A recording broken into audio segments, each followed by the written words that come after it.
किसी भी डब्ल्यूडब्ल्यू के प्रोग्राम जैसे WW live events, weekly shows और पेपर व्यूज, इनको ऑर्गेनाइज करवाने के लिए एक बहुत बड़ी प्रोडक्शन टीम की ज़रूरत पड़ती है। डब्ल्यूडब्ल्यू के अंदर कई स्टाफ मेंबर्स दिन रात काम करते हैं ताकि डब्ल्यूडब्ल्यू यूनिवर्स जो टीवी पर है उनको देखकर ऐसा लगे कि हाँ यार हमने कुछ देखा है, और फिर वो आकर हफ्ते दर हफ्ते उसी से रिलेटेड चीज़ों को देखे और उनका इंटरेस्ट डब्ल्यूडब्ल्यू के अंदर बना रहे। जब भी हम डब्ल्यूडब्ल्यू देखते हैं तो उसके अंदर बहुत सी ऐसी चीज़ें होती हैं जिसके बारे में हमें पता होता है कि यार अब ये होगा, अब ऐसा होगा, यहाँ पर सुपरस्टार ये वाली मूव परफॉर्म करेगा, यहाँ पर पिनफॉल किक आउट हो जाएगा। एक्चुअली इन चीज़ों को कराने में भी कई लोगों की मेहनत लगती है, लेकिन हमारे अकॉर्डिंग ये सभी चीज़ें थका देने वाली होती हैं। पर फिर भी हम डब्ल्यूडब्ल्यू को देखते हैं। पता है क्यों? क्योंकि हम ये जानते हैं कि डब्ल्यूडब्ल्यू बीच बीच में कुछ ना कुछ चीज़ या फिर कुछ ऐसी ट्रिक्स ज़रूर करेगी जो कि आउट ऑफ द बॉक्स होगी, यानी जिसकी किसी ने उम्मीद नहीं की होगी उस टाइम पे। ये वही चीज़ है जिसकी वजह से हमारा इंटरेस्ट और फोकस बना रहता है डब्ल्यूडब्ल्यू के अंदर। डब्ल्यूडब्ल्यू को जब भी ऐसी ट्रिक्स करवानी हो तो उसके लिए बहुत ज़्यादा मेहनत लगती है। आप इसको ऐसा समझ लो कि जैसे एक फिल्म का क्रू किसी स्टंट सीन की प्लानिंग कर रहा हो जिसके अंदर कई लोगों की ज़रूरत पड़ती है, और उस काम को करवाने के लिए एकदम परफेक्ट प्लानिंग और एग्जीक्यूशन भी चाहिए होता है। इसके अलावा ऐसी चीज़ों को करते समय बहुत ही ज़्यादा सावधानी बरतनी पड़ती है, उनको जो ये स्टंट करवा रहे होते हैं और उनको भी जो ये स्टंट कर रहे होते हैं।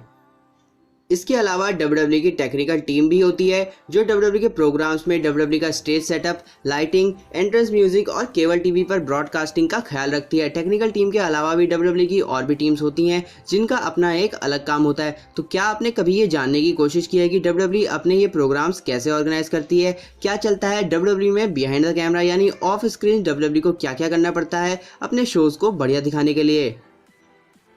तो गाइज, अगर आपको इन सभी चीज़ों के आंसर चाहिए तो इस वीडियो को एंड तक ज़रूर देखना। बेसिकली इन सभी चीज़ों के आंसर्स आपको इस वाली सीरीज़ में मिलेंगे, जहाँ पे इस सीरीज़ में टोटल होने वाले हैं 3 पार्ट, और ये वीडियो होगी इस सीरीज़ का पार्ट नंबर 1। और मेरा ये प्रॉमिस है कि अगर ये 3 पार्ट की सीरीज़ आप कंप्लीट देखते हो तो आपको डब्ल्यूडब्ल्यू के बारे में वो सभी चीज़ें पता चलेंगी कि आखिर डब्ल्यूडब्ल्यू के पीछे यानी बैक स्टेज क्या क्या चीज़ें होती हैं। इनमें से कुछ चीज़ें ऐसी हैं जो आपको बहुत ज़्यादा सरप्राइज कर देंगी, लेकिन हाँ आपको ये समझ आ जाएगा कि डब्ल्यूडब्ल्यू ने वो चीज़ करी कैसे। कुछ चीज़ें ऐसी भी हैं जिसके बारे में लगभग सभी डब्ल्यूडब्ल्यू फैंस को पता है, लेकिन फिर भी उन चीज़ों को एक बार देख लेना ताकि वो चीज़ें और भी ज़्यादा क्लियर हो जाएं। तो अब बातें बहुत हो चुकी, जल्दी से वीडियो स्टार्ट करते हैं। और अगर आपने अभी तक इस चैनल को सब्सक्राइब नहीं किया है तो जल्दी से कर दो, और साथ में वो बेल आइकन वाला बटन भी प्रेस कर देना, क्योंकि इस चैनल पर आपको डब्ल्यूडब्ल्यू से रिलेटेड बहुत सी चीज़ें देखने को मिलती रहेंगी। So let's get started.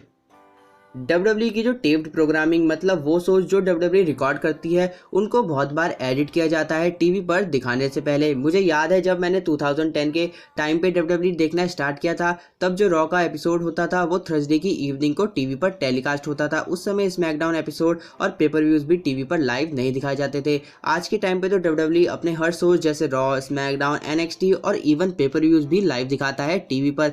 लेकिन जब यही शोज दोबारा टीवी पर टेलीकास्ट होते हैं तो उनमें डब्ल्यूडब्ल्यू ने एडिटिंग चेंजेस किए होते हैं।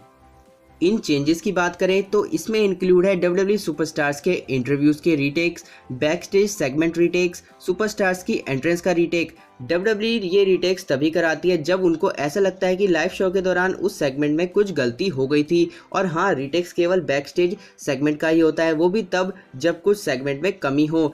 जो सेगमेंट्स रिंग में होते हैं उनका रीटेक करवाना पॉसिबल ही नहीं है। इनके अलावा डब्ल्यूडब्ल्यू कुछ केसेस में रिंग एंट्रेंस का भी रीटेक करवाती है।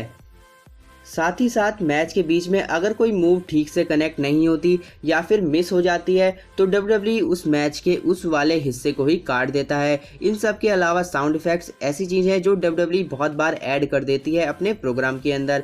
आपने कई डब्ल्यूडब्ल्यू शोज में ये सुना और देखा होगा कि जब किसी बड़े सुपरस्टार की एंट्रेंस होती है तो उसका नाम डब्ल्यूडब्ल्यू यूनिवर्स बार बार रिपीट करता है। जैसे जब गोल्डबर्ग की एंट्री होती है तब गोल्डबर्ग वाले चैंट्स शुरू हो जाते हैं। अगर कभी डब्ल्यूडब्ल्यू सुपरस्टार्स को फैंस की तरफ से ज़्यादा बू और नेगेटिव रिएक्शंस मिलते हैं तो डब्ल्यूडब्ल्यू उन नेगेटिव चैंट्स को रिमूव करके उसकी जगह चीयर्स वाले चैंट्स को ऐड कर देती है। तो डब्ल्यूडब्ल्यू ये सब चीज़ें करती हैं रिकॉर्डेड प्रोग्राम्स में, और रिकॉर्डेड एपिसोड्स हमें ज़्यादातर क्रिसमस और न्यू ईयर वाले टाइम को देखने को मिलते हैं, क्योंकि उस टाइम पे हर किसी को हॉलीडेज चाहिए होती हैं, जिसके चलते डब्ल्यूडब्ल्यू उस टाइम के रॉ एंड स्मैकडाउन एपिसोड्स को पहले से ही रिकॉर्ड कर लेती है। WWE के बारे में अगली चीज ये है कि WWE का पूरा शो बिल्कुल अच्छी तरह से स्क्रिप्टेड और परफेक्टली टाइम्ड होता है। किसी भी टीवी ब्रॉडकास्ट प्रोग्राम में सबसे ज़रूरी चीज़ होती है स्क्रिप्ट और उस प्रोग्राम की टाइमिंग। हर टीवी चैनल हर एक प्रोग्राम को कुछ फिक्स्ड टाइम देती है जिसके अंदर अंदर वो प्रोग्राम खत्म हो जाना चाहिए, नहीं तो टीवी चैनल नेक्स्ट प्रोग्राम को चला देती है। और इसी टाइम को मैनेज करने के लिए WWE ने बैक स्टेज कुछ लोगों को रखा हुआ है जिनका काम केवल इतना होता है कि उन्हें ये देखना होता है कि जो ये इंटरव्यू हैं, इन रिंग सेगमेंट हैं और मैचेस हैं वो उनके दिए गए टाइम से ज़्यादा देर ना चले, क्योंकि इनमें से कुछ भी थोड़ा ज़्यादा देर ले लेता है तो वो उसकी वजह से पूरे शो की टाइमिंग में चेंजेस करने पड़ते हैं ताकि वो शोज़ दिए गए टाइम पर ही ख़त्म हो। तो WWE के बारे में अगली चीज़ है WWE के रेफरीज एक बहुत बड़ा और मेजर पार्ट है WWE प्रोग्राम्स का। अगर आप ये सोचते हैं कि रेफरीज का काम केवल 3 काउंट करके मैच को ख़त्म करना होता है तो आप बिल्कुल गलत हो। दरअसल एक मैच के अंदर रेफरी का रोल मैच में परफॉर्म करने वाले परफॉर्मर से ज़्यादा होता है। रेफरी के ऊपर बहुत सी रिस्पॉन्सिबिलिटीज़ रहती है, जैसे मैच को उसके दिए गए टाइम पर ख़त्म करना, परफॉर्मर्स को वो सब बताना जो रेफरी को पीछे बैक स्टेज बताया गया हो, रेसलर्स को पहले से बता देना कि कब कमर्शियल ब्रेक आने वाला है। आपने WWE में देखा होगा कि हर रेफरी ने एक एयर पीस पहना होता है जिसके ज़रिए वो बैक स्टेज मौजूद WWE की टीम से कनेक्टेड रहता है और वो सभी इन्फॉर्मेशन पास करता रहता है जो भी उसे मिलती हैं बैक स्टेज से। कुछ केसेस में तो ऐसा भी होता था कि रेफरीज को जो प्लान्स पता होते हैं वो प्लान्स अनाउंसर्स और इवन रेसलर्स को भी पता नहीं होते। WWE के बारे में अगली चीज़ है WWE के प्रोफेशनल राइटर्स। WWE के स्टाफ के पास कई सारे प्रोफेशनल राइटर्स होते हैं। पहले के टाइम पे ऐसा होता था कि विंस मैकमैन और उनके अलावा केवल 2-3 लोगों को ही WWE की प्रोग्रामिंग और स्क्रिप्ट और स्टोरी लाइन के बारे में पता होता था, लेकिन अब ऐसा नहीं है। आप खुद ही सोचो, क्या ये पॉसिबल है कि केवल 3-4 आदमी ही WWE के पूरे प्रोग्राम जैसे weekly shows, WrestleMania paper views और लाइव इवेंट्स की स्क्रिप्ट राइटिंग करते हों? आज के टाइम पे WWE के पास अनगिनत राइटर्स हैं, उनमें से कुछ तो केवल एक स्पेसिफिक WWE सुपरस्टार के लिए हर हफ्ते 10 से 15 घंटे की स्क्रिप्ट लिखता है। ऐसा इसलिए क्योंकि कुछ सुपरस्टार्स होते हैं जिनको अपने लिए डेडिकेटेड राइटर्स चाहिए होते हैं जो उनके ऑन स्क्रीन कैरेक्टर को इस हिसाब से बिल्ड करे कि वो कैरेक्टर WWE फैंस को पसंद आए। WWE के अंदर ज़्यादातर जो राइटर्स होते हैं उनका या तो रेसलिंग से रिलेटेड बैकग्राउंड होता है या फिर उनको रेसलिंग की नॉलेज होती है। वहीं कुछ राइटर्स ऐसे भी होते हैं जिन्हें WWE केवल उनके प्रीवियस फिल्म एक्सपीरियंस और टेलीविज़न वर्क के बेसिस पर कंपनी के अंदर शामिल करती है। राइटर्स चाहे कुछ भी स्टोरी लाइन लिखे, उन सबको अप्रूव और फाइनलाइज तो विंस मैकमैन ही करते हैं, और ठीक यही काम NXT के अंदर ट्रिपल एच का होता है।